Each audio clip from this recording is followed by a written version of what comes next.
En wij denken dat het heel belangrijk is als streekomroep en dus als RTV NOF om in deze tijden van coronacrisis de te wijzen voor onze regio. We weten alle dat we net naar het kerken kennen, terug de maatregelen die terug binnen. Ja, en dan is RTV NOF denk ik het ideale platform om via televisie, via radio, via internet de kerkendienst bij de meesten tussen te brengen. Ja, de reacties die waren positief dat er een kerkdienst is. Het is natuurlijk eigenlijk bijna altijd mogelijk om via de website van kerkdienstgemist.nl naar kerkdiensten te kijken. Maar nu is het via RTV NOF veel makkelijker. Je kunt gewoon op je eigen televisie het kanaal uitkiezen en dan kun je gewoon kijken. Mensen waren heel positief. Aan het begin, en dat begrijp ik ook wel, zeiden ze wel allemaal liedjes van een muziekgroepje. Kunnen we niet gewoon een psalm krijgen ook? Nou, we hebben nu toestemming om een aantal liederen ook te gebruiken van de EO, Nederland Zingt. Maar we hebben ook nog steeds gewoon levende muziek, een orgel, een bandje. En bij elkaar bouwen we het nu op. Ik vind dat RTV NOF echt een pluim verdient hoe ze dat doen met vrijwilligers. De kerk in de Westereen is als het ware de studiokerk. En elke week is er een nieuwe dominee uit de buurt. En met de medewerkers, de vrijwilligers van RTV NOF, lukt het toch met heel weinig mensen binnen de maatregelen het allemaal voor elkaar te krijgen elke zondag weer.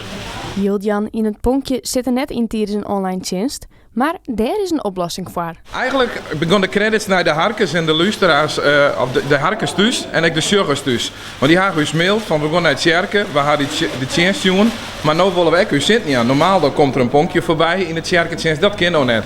Dus toen ben wij met een aantal vrijwilligers aan de slag gaan, gaan we een speciale site maken, kerkcollector.com. Daar komen alle donaties die de kerkendienst van binnen en kan mensen gewoon thuis wij met hun telefoon of via het internet de donaties aan. En dat is in grote getalen gebeurd, maar we wel zeggen. Toen we het collectedoel gingen uitkiezen, toen dachten we willen iets doen voor deze buurt. Het is een streekomroep en de mensen die kijken, het zou mooi zijn als die zich ook wat kunnen herkennen in het doel.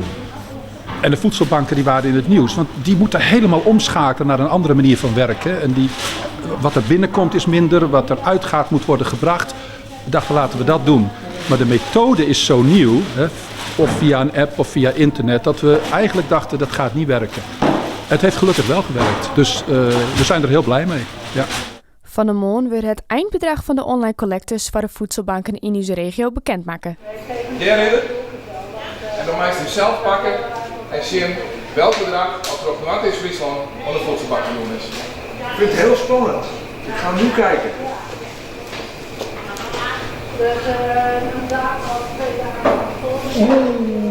Wat een fantastisch bedrag.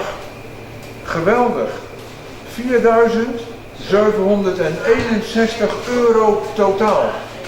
Voor onze 3 voedselbanken in Noordoost-Friesland. Geweldig. Het is boven verwachting. En elk bedrag is welkom, maar zeker dit enorme bedrag wat we als 3 voedselbanken kunnen besteden om daar verse producten van te kopen. Want daar gebruiken we het over het algemeen voor. En we besteden dat met name bij onze plaatselijke middenstand, bij de bedrijven in de buurt, om hun ook een steun in de rug te geven in deze moeilijke tijd. Dus het is eigenlijk op die manier een win-win situatie.